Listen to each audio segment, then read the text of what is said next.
This video will change the way that you learn languages forever. All right, so let's get started immediately.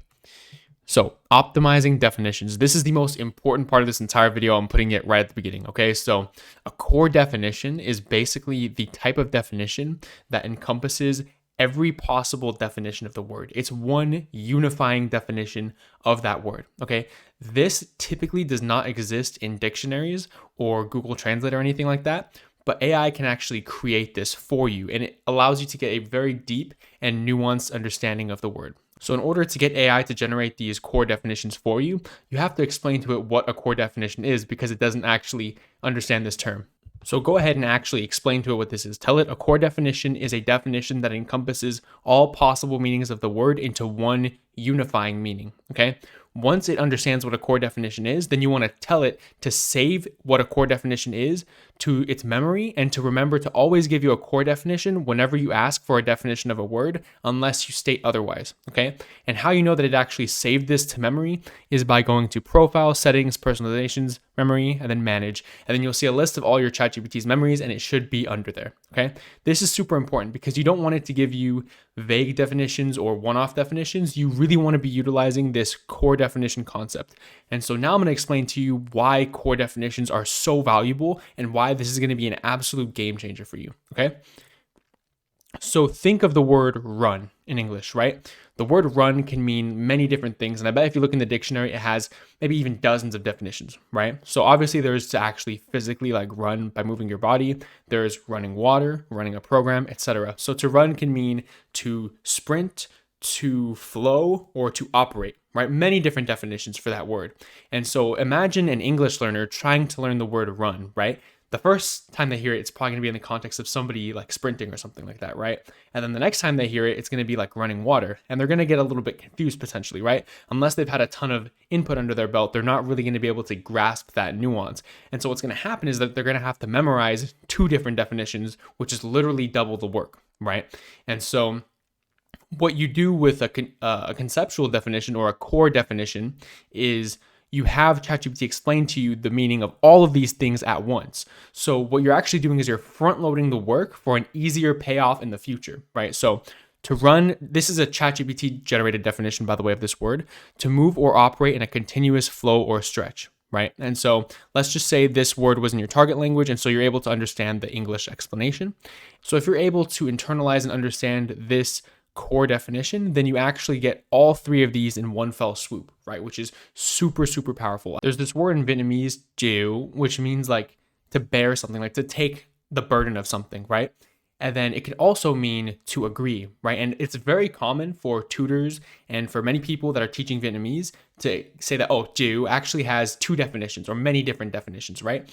But I was always having trouble with this and not really clicking it until I kind of thought, right? Like, if you're going to agree to something, then that means you're willing to bear that burden, right? And so the words are actually connected in some kind of weird way, right? And almost every word with multiple definitions can be like connected in a weird way that's going to help you understand all of them. So I think now that you kind of understand how core definitions work, you're able to kind of put the pieces together on how this can actually just completely change the game for you in language learning and help really drastically accelerate the pace at which you learn words.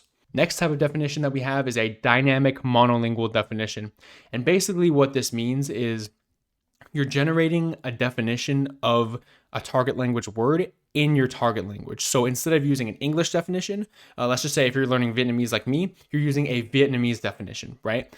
I used to do this all the time with an actual dictionary. So what I would do is I would look up a Vietnamese word in the Vietnamese dictionary, and then I would look up the words that are in the dictionary that I didn't know, and I would just keep going down this rabbit hole. And sometimes it would literally take me like 20 minutes to look up one word because I would have to look up all the unknown words and the definitions and the words of the definitions and the definitions. And so this picture kind of represents what I was going through here, right? With just constant tunneling. And I would make flashcards for all of those words and go through that process multiple times. And so I ended up getting pretty good at just reading and understanding dictionary definitions in Vietnamese, which has exponential benefits because you learn how to understand explanations in your target language, and you learn how to understand more complicated literary vocabulary that will come up when you're doing reading later on. But overall, this process is made so much simpler by just asking ChatGPT to give you a monolingual definition, but you're being dynamic with it. So instead of just being forced to use the dictionary definition, you can tell it to give you a definition with no unknown words. So I have an example here. I asked ChatGPT to define the word parasitic, which is kind of like a complicated word. And I'm assuming the dictionary definition would be kind of complicated, but only written with the top 500 most common English words, right? So it says parasitic, living by taking from another living thing, not giving anything back, often hurting the other one while staying alive from it, right? So literally it can define word, like the most complicated of words using the most simple of words to define it, right? Which is super valuable. So if your main goal is to increase reading or just generally increase your vocabulary, doing this is like adding immersion on top of your immersion, right? So it's super, super powerful. I've done this before and I can highly recommend it. Of course, you know me, I only recommend reading and, intensively reading like this once you're comfortable with pronunciation. So take with that what you will, but this is honestly a super powerful strategy to like really level up your immersion. And again, since it's dynamic, it can be done at any level. And here is an absolute lifesaver, right? Ask it the most natural way to say something, right? Because oftentimes when you're using like Google Translate or when you're coming up with speech in your head, you're often taking English grammar structures or English even culture of wherever you're from, and you're kind of trying to rigidly apply it to your target language. And that often doesn't work. Sometimes it does. Sometimes you end up saying something that can be understood, but a person who speaks your target language would never say that, so you sound really unnatural, right? And so when you ask it the most natural way to say what you're thinking, you end up training really good habits and you end up remembering these things really well. I'll give you a really solid example that happened to me. I was walking to the gym and I was actually thinking in Vietnamese because I had been listening to podcasts all day, and I was thinking in Vietnamese, and then I tried having a thought, but I switched to English to make the thought, right? And the thought was, I need to go to the gym now or else I won't go at all, right? And then I kind of thought, like, why did I switch to English to make that thought when I was previously thinking in Vietnamese? And I realized that I didn't really know the most natural way to say or else, right? I was kind of a little bit stumped. I would be able to say something resembling that, but I wouldn't know a natural way. And so I asked ChatGPT, and immediately it gave me the structure nếu không thì, and I had heard that structure literally hundreds, if not thousands of times in my immersion before. It just never clicked. I never made the assumption between the English structure and the Vietnamese structure. And since then, I never forgot, right? It stuck with me so powerful because it was just so real. It happened in that moment. It was something that I actually thought of and I needed to say in that moment, right? And so this is super powerful. So just by thinking in your target language and getting immersion, you're naturally going to have these situations where you're going to want to say something, and asking ChatGPT and using this most natural way to say X formula is super effective. All right. The only problem with this, right, comes here is oftentimes when you ask it the most natural way to say something, it'll respond with something really good. And then after that, it'll be like, oh, do you want to hear like the most hood slang way possible to say this that all the kids are saying on the streets? And then it will give you just actual nonsense, like actual gobbledygook. So don't listen to that, okay? Like when it asks you to, if you want that, just say no, okay? Trust, it's not going to work out. Another way you can use AI is to help you grind sentence patterns. This is super helpful. Oftentimes you want to be finding sentence patterns on your own. But if you don't have time to really watch a lot of immersion that day to kind of find patterns that you want to use, or you kind of want a new perspective, right? Because oftentimes the patterns that you choose tend to be of one category or of one kind. And if AI recommends it to you, then it can kind of be like a little refresher, right? But you can basically have it give you sentence patterns, and you can either drill these or just kind of hold on to them in your mind and notice them more in your immersion, right? So an example of a sentence pattern that AI could give you is, I wanted to blank, but I ended up blank, right? And so you could fill in these gaps yourself and really drill this pattern. Or again, you could just kind of watch content later on that day with the intention of maybe listening for how native speakers express this type of pattern, right? And of course, when it generates the pattern for you, it's generating it in your target language. I'm choosing English as an example because we can all understand it. Next up is a technique that I call domain preloading, and this is for input. And basically what you're going to do is, before you start watching a new type of content, you're just going to ask ChatGPT to give you like a list of the 20 most common words that are specific to that topic. So if you want to start watching history videos, maybe you're going to need to learn the word for emperor, shogun, different types of eras, the word for BC or something like that, right? You're going to need to learn all of those things. And so if you just have ChatGPT generate you a list, and just go through and literally just once glance at the words and definitions and then watch your input. I'm talking like you don't even have to memorize these in a flashcard system. Literally just glance at it. It's going to be of a lot of help to you because you're going to really notice those words when you hear them in your immersion. And of course, noticing is the first step towards learning, right? So it actually helps you kickstart that process a lot. So I'd highly recommend this if you're going into a domain that you're not comfortable with. Next is reading input. Again, I wouldn't recommend doing like extensive, like heavy reading type stuff unless you're comfortable with your pronunciation, for reasons I've explained in previous videos. But if you want to get reading in, one of the best ways to do that is with ChatGPT, because you can basically have it like the era of paying for graded readers is over. Like you can have ChatGPT create you a entertaining story on a subject that you care about at literally any level. You could say B2, A1, whatever it may be. You can tell it restrict it's okay, use the most common 1,500 words. However you want to set those parameters, you can totally set them and give it a specific topic, and it will make you compelling, comprehensible input. And it really doesn't get better than that in terms of generating good reading input.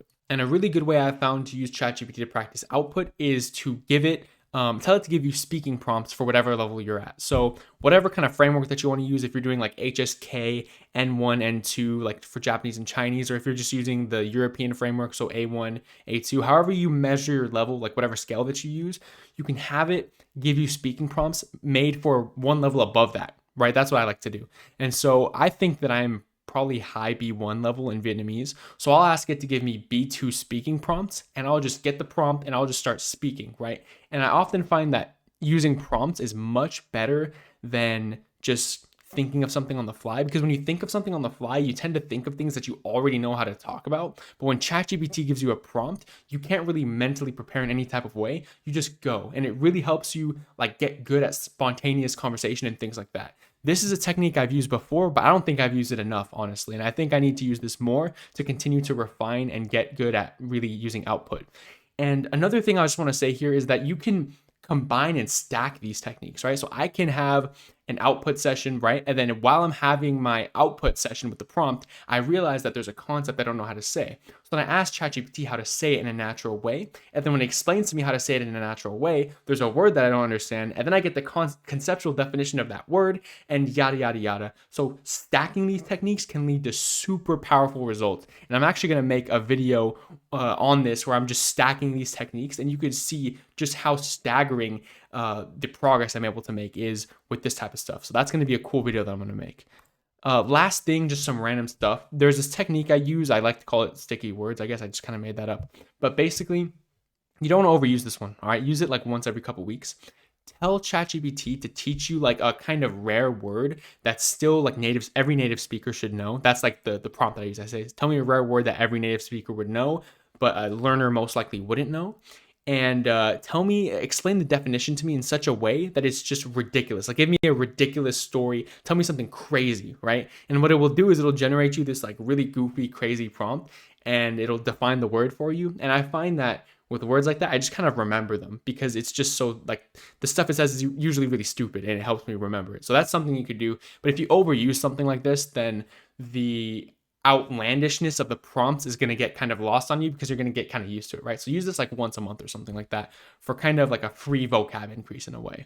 Also, don't trust AI 100%. AI right now currently is extremely valuable and extremely accurate, but it's not 100% accurate, right? Like just the other day I was studying Chinese and I asked it a question related to Mandarin Chinese and it made a mistake, and even I caught it, and I suck at Mandarin. I've only been learning for at this point like 15 hours, and I caught a mistake that AI made, right? So another thing is TTS. Specifically for tonal languages, TTS is horrible. Like the Vietnamese AI TTS makes a ton of tone mistakes, okay? So I'd say with the things I talked to you about today, the prompt, the conceptual definitions, the natural way to say X on the first pass through anyways, this stuff is like 99.99% accurate, okay? I would trust all of this.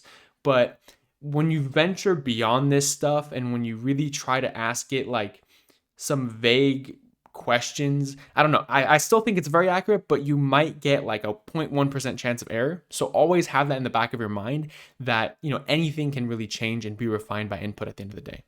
All right, that's pretty much all I've got for you. Thank you for listening.